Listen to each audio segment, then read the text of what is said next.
تبارك الذي بيده الملك وهو على كل شيء قدير الذي خلق الموت والحياة ليبلوكم أيكم أحسن عملا وهو العزيز الغفور۔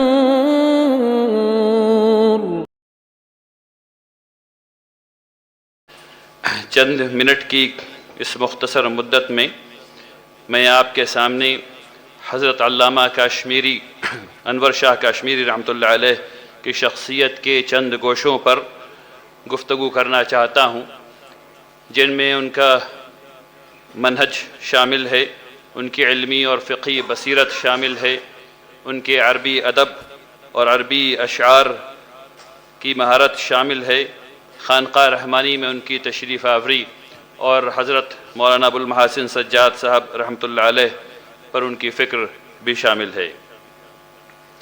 محترم حضرات، علامہ انور شاہ کاشمیری رحمۃ اللہ علیہ کے زمانے میں ذخیرہ حدیث موجود تھے، وہ جمع کیے جا چکے تھے، اس لیے ان کا یہ کمال نہیں ہے کہ انہوں نے کسی نئے مجموعے کو مرتب کیا ہو، بلکہ ان کا یہ کمال ہے کہ انہوں نے ایک نئے منہج سے ذخیرہ حدیث کو سمجھایا، پڑھایا اور ایک نیا علمی ذوق پیدا کیا۔ ان کے درس میں متن حدیث، مختلف طرق، فقہی استنباط، ائمہ اربعہ کے دلائل، رجال و علل اور حالت حاضرہ کے اشکالات ایک ہی سلسلے میں سامنے آتے تھے۔ فن کے تجزیے کا یہ انداز بہترین تدریس کا طریقہ تھا، یہ ترتیب فکر تھی، یہ منہج سازی تھی۔ اسی وجہ سے فیض الباری میں اور ان کے مختلف کلام کو جو کتابوں کی شکل میں موجود ہے اور شائع کیا گیا ہے، وہ در حقیقت ان کی زندہ درسگاہ کی علمی ریکارڈ ہیں۔ حضرت رحمۃ اللہ علیہ کے ہاں علوم کے درمیان کوئی دیوار نہ تھی۔ حدیث پڑھاتے تو قرآن کے سیاق میں جاتے، آثار صحابہ کو لاتے، ائمہ مجتہدین کے اقوال کو لاتے اور پھر نقد حدیث۔ یوں ایک روایت نہیں بلکہ پورا تاریخ علمی سرمایہ سامنے کھلتا جاتا تھا۔ یہی علمی وحدت ان کی شخصیت کی پہچان ہے۔ علم کے دریا ایک دھارے میں بہتے ہیں، ایک دوسرے کے مقابل نہیں۔ یہ منہج آج بھی درس حدیث کی بنیاد ہے۔ ہمارے خطے میں عرصہ دراز تک ایک طرف اہل حدیث موجود رہے اور دوسری طرف اہل فقہ یعنی احناف۔ حضرت رحمۃ اللہ علیہ نے اس مصنوعی تقسیم کو اپنی علمی زندگی سے مٹا دیا۔ وہ عظیم محدث بھی تھے اور کامل حنفی فقیہ بھی۔ انہوں نے واضح کیا کہ فقہ حنفی آثار صحابہ، اصول، مجموعی نصوص کی روشنی میں اور حدیث کی روشنی میں بنتی اور پروان چڑھتی ہے۔ یہ علمی توازن ان کی پوری زندگی کا مرکزی ستون رہا۔ اس کے نتیجے میں دارالعلوم دیوبند اور اس کے حلقہ اثر میں ایک نئی علمی فضا پیدا ہوئی۔ حدیث نبوی سے براہ راست ربط پیدا ہوا، فقہی نصوص کو حدیث کے آئینے میں دوبارہ پڑھنے کا مزاج بنا اور فقہی ترجیحات کو مجموعی نصوص کی بنیاد پر استوار کیا جانے لگا۔ یہ حضرت رحمۃ اللہ علیہ کے دروس سے پیدا ہونے والا فکری احیاء تھا۔ محترم حضرات، حضرت رحمۃ اللہ علیہ، ابن حجر رحمۃ اللہ علیہ جیسے ائمہ کی بے پناہ قدر اور تعظیم کیا کرتے تھے، لیکن جہاں ضرورت محسوس ہوتی وہاں تعلیق بھی کرتے، ادب کے ساتھ اور تعقب بھی فرماتے۔ انہوں نے اپنے طلبہ کو طریقۂ تحقیق کا سلیقہ سکھایا۔ اکابر کی تعظیم ہو مگر علمی مکالمہ بھی ہو، روایت کا احترام ہو مگر تنقیدی بصیرت بھی پروان چڑھے۔ یہی سنت علمی آج کی جامعات کو بھی مطلوب ہیں۔ علامہ رحمۃ اللہ علیہ کم لکھنے والے اور زیادہ پڑھنے والی شخص تھے، لیکن اللہ نے ان کے شاگردوں کے ذریعے ان کے درسی افادات کو کتابی شکل عطا کی ان کی تدریس نے دارالعلوم کو صرف ایک مدرسہ نہیں، ایک زندہ علمی روایت بنایا، جہاں نص بھی ہے اور شعور بھی، جہاں متن بھی ہے اور تجزیہ بھی، جہاں روایت بھی ہے اور تحقیق بھی۔ یہی انوری منہج آج برصغیر کے درس حدیث کی بنیاد ہے۔ محترم حضرات، برصغیر کی علمی تاریخ میں قادیانیت کے خلاف جو تحریک اٹھی وہ محض ایک رد عمل نہیں تھا، بلکہ ناموس رسالت کی حفاظت کا عظیم فریضہ تھا۔ 1906 میں خانقاہ منگیر میں قادیانیوں کے ساتھ علمی مناظرہ طے پایا تو حضرت منگیری رحمۃ اللہ علیہ کی دعوت پر پورے ملک سے تقریباً 40 ممتاز علماء فن خانقاہ رحمانی منگیر تشریف لائے۔ بہار کے مختلف اضلاع سے ہزاروں لوگ مشاہدین کی حیثیت سے موجود تھے۔ یہ اجتماع اپنی نوعیت کا بے مثال علمی اجتماع تھا۔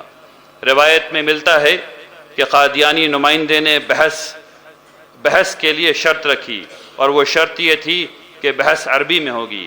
علامہ انور شاہ کاشمیری رحمۃ اللہ علیہ نے فوراً جواب دیا، یہ روایت ہے کہ فوراً جواب دیا کہ نہیں، بحث صرف عربی میں نہیں ہوگی بلکہ نظم کی صورت میں ہوگی۔ ان کا یہ جواب یہ بتاتا ہے کہ ان کو اپنے علم پر کس قدر اعتماد تھا اور ان کی عربی کیسی تھی۔ فتنہ قادیان کے خلاف ان کی علمی تحریر اکفار الملحدین فی ضروریات الدین آج بھی دلیل و استدلال کا نمونہ سمجھی جاتی ہے۔ جب 1920 میں حضرت شیخ الہند رحمۃ اللہ علیہ نے ترک موالات کا تاریخی فتویٰ دیا تو اسے مرتب کر کے 484 ممتاز شخصیات کے دستخطوں کے ساتھ قوم کے ساتھ پیش کرنے کا عظیم کام مولانا ابو المحاسن سجاد صاحب رحمۃ اللہ علیہ نے کیا۔ وہ محض ایک دستاویز نہیں تھا، وہ غلامی کے اندھیروں میں علماء حق کی اجتماعی آواز تھی، اور اس آواز کو ترتیب دینے والے مولانا ابو المحاسن سجاد صاحب رحمۃ اللہ علیہ تھے۔ مولانا نے اکابر علماء کی تائید اور حمایت سے ایک انقلابی تصور پیش کیا، امارت شرعیہ۔ انہی کے کوششوں کے نتیجوں میں انجمن علماء بہار، پھر جمعیت علماء ہند، اور آخرکار 26 جون 1921 کو متحدہ بہار کی سطح پر امارت شرعیہ کی بنیاد رکھی گئی۔ مولانا سجاد رحمۃ اللہ علیہ کی یہی فقہی بصیرت، شرعی مہارت اور امت کے لیے عملی نظام تشکیل دینے کی حکمت اور خداداد صلاحیت تھی جس پر علامہ انور شاہ کاشمیری رحمۃ اللہ علیہ نے انہیں عظیم لقب سے نوازا، فقیہ النفس۔ یہ وہ خطاب ہے جو ہمارے اکابر میں حضرت مولانا رشید احمد گنگوہی رحمۃ اللہ علیہ جیسے ائمہ کے لیے معروف تھا۔ علامہ کاشمیری رحمۃ اللہ علیہ کا یہ خراج تحسین ان کی جوہر شناسی، مولانا سجاد رحمۃ اللہ علیہ کی قدردانی اور دونوں بزرگوں کے درمیان گہرے علم کی ہم آہنگی، باہمی اعتماد کی واضح علامت ہے۔ محترم حضرات، علامہ انور شاہ کاشمیری رحمۃ اللہ علیہ کی عربی شاعری محض ذوق سخن کا اظہار نہیں، یہ ان کی فقہی، حدیثی، قرآنی بصیرت کا شاعری پھیلاؤ ہے۔ مختلف تذکروں میں مدح نبوی، حدیثی اسانید، معراج کی منظرکشی اور علمی مباحث پر ان کے بدیہی اشعار کا ذکر ملتا ہے۔ یہ اشارے اس بات کی گواہی دیتے ہیں کہ ان کی عربی شاعری علمی اور روحانی دونوں جہت رکھتی تھی۔ ان کی شاعری کی اصل قدر اس کی تدوین میں ہے۔ منقول ہے کہ شیخ عبد الفتاح ابو غدہ رحمۃ اللہ علیہ نے بھی اس طرف توجہ دلائی تھی کہ اگر علامہ کے عربی کلام کو دیوان کی شکل میں جمع کیا جائے تو یہ عربی ادب کے لیے ایک عظیم خدمت ہوگی۔ یہ ایک مستند مجموعہ دارالعلوم کے طلبہ کے لیے عربی کا نیا ذوق پیدا کرے گا، برصغیر کی عربی علمی روایت میں دیوبند کو نمایاں کرے گا، اور علمی سطح پر اس ادارے کی ہمہ جہت علمی شناخت کو مضبوط بنائے گا۔ اللہ ہم سب کو اس عظیم علمی خدمت میں شرکت کا موقع عطا فرمائے۔ قرآن کہتا ہے کونوا ربانیین۔ حضرت انور شاہ رحمۃ اللہ علیہ اس ربانی علمیت کا نمونہ تھے۔ علم کی گہرائی، فہم کی جامعیت اور تقوی کی خوشبو ان کی ہر بات، ہر درس اور ہر علمی کاوش میں نمایاں تھا۔ ان کا علمی منہج آج بھی ہمیں دعوت دیتا ہے کہ علم میں گہرائی پیدا کریں، علوم میں ربط قائم کریں اور تقوی کے ساتھ خدمت دین انجام دیں۔ آخر میں میں بہت شکریہ ادا کرنا چاہتا ہوں جناب مولانا ڈاکٹر محمد شکیب قاسمی صاحب کا، جنہوں نے بڑی محنت کی اور اس سیمینار کو منعقد کیا، اور میں شکریہ ادا کرنا چاہتا ہوں نائب امیر شریعت جناب مولانا شمشاد صاحب کا، جنہوں نے بہت محبت سے اور بہت دفعہ اصرار کے ساتھ اس بات کی خبر لیتے رہے کہ میں یہاں کب آ رہا ہوں اور کیسے آ رہا ہوں۔ اللہ تبارک تعالیٰ ان دونوں صاحبان کی محبت کو قائم رکھے، اللہ تبارک تعالیٰ اس سیمینار کو بہت فائدہ مند بنائے، اللہ تبارک تعالیٰ اس سیمینار میں حضرت علامہ کے ان گوشوں کو سامنے لائے جو ہم سب سے ابھی مخفی ہیں، اللہ تبارک تعالیٰ اسے کامیابی عطا فرمائے۔ وآخر دعوانا ان الحمد للہ رب العالمین۔ بارک اللہ فیکم جمیعا۔ السلام علیکم۔